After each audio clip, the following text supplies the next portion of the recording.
All right, here we are. I am just going to document this for my own purposes and for the internet. Here's my beautiful Passat R-Line with the Gen3B 2.0T. So I have bought the JB4 kit for it. We got it over here in the passenger seat. Thank you, Burger Tuning, hooking it up. All right, so essentially it's pretty damn easy. It took me an extra day to figure out the wire over here that we have just run from down here. So in these Passats, they're a little bit different than the GTI, which seems to be what everybody videos. Let me turn my flash on to give you guys some light down here. But basically, back behind this little wire and flimsy cloth wall here and that gap right there, the spool of wires from underneath in your fuse box here come up, and it was really difficult. We're gonna need the flash again down here. It was really difficult getting to and finding that hole right there, but once you get to it, it's a goddamn breeze to get the thing through. So I just got it through. We got to wire that up, but I was just gonna show you guys the other two spots on this because this is way simpler than the GTIs and the old 3B engines.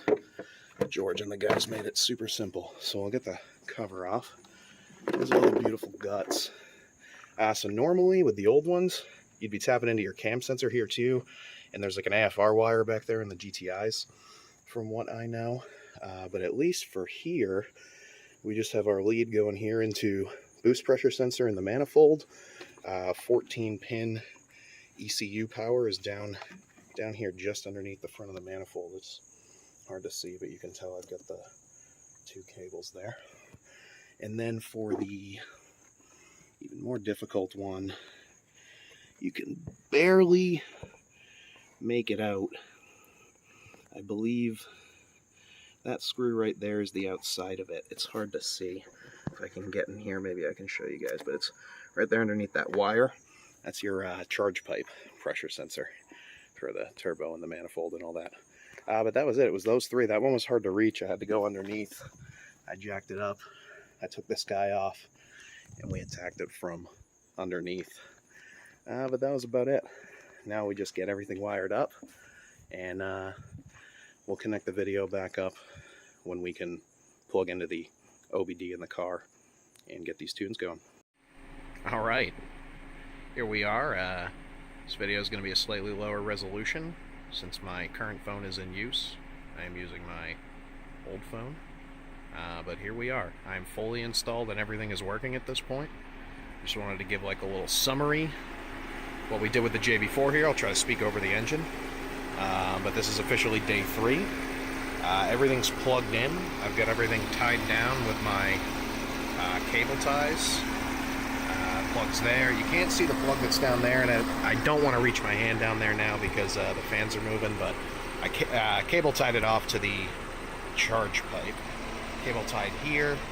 Volkswagen with these batteries, this is all felt on the outside, like a fireproof material or something for the battery, I guess. I don't know what the reason for that is, but I just use these Velcro cable ties, and I secured everything in here so it's not moving at all. And yeah, that's it. And then the Bluetooth's cable tied up there, which keeps it away from heat and metal and gives me a nice signal. Moving inside the car.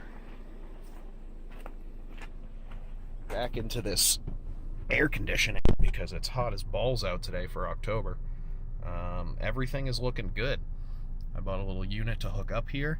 So initially, one of the issues I had, I was not reading anything except boost and GPS speed, and there was a slight flip in the user settings under the customizations. It's a simple toggle on and off. The options that George specified was bit 0 and bit 1. Once I turned those on and left the car off for about 5 minutes, everything came back on, sending data to the Bluetooth app. So it was reading it before, it just wasn't sending it to the app. But yeah, we're sitting on map 2 right now, and you can see just, I don't like revving my car sitting, but oh, am I not live anymore? Let's see. let's disconnect and reconnect. So the app is a little buggy like this, but I'm sure that's just because I'm setting it up for the first time. So we're connected back now, and now we're getting live numbers, and there you guys will see that boost goes up, the RPMs go up. Everything reads in live time. I'm not going to do that anymore. Map 2 is a little crazy, but no lights on. That was probably dark because of the sunlight a second ago. Excuse my fluid.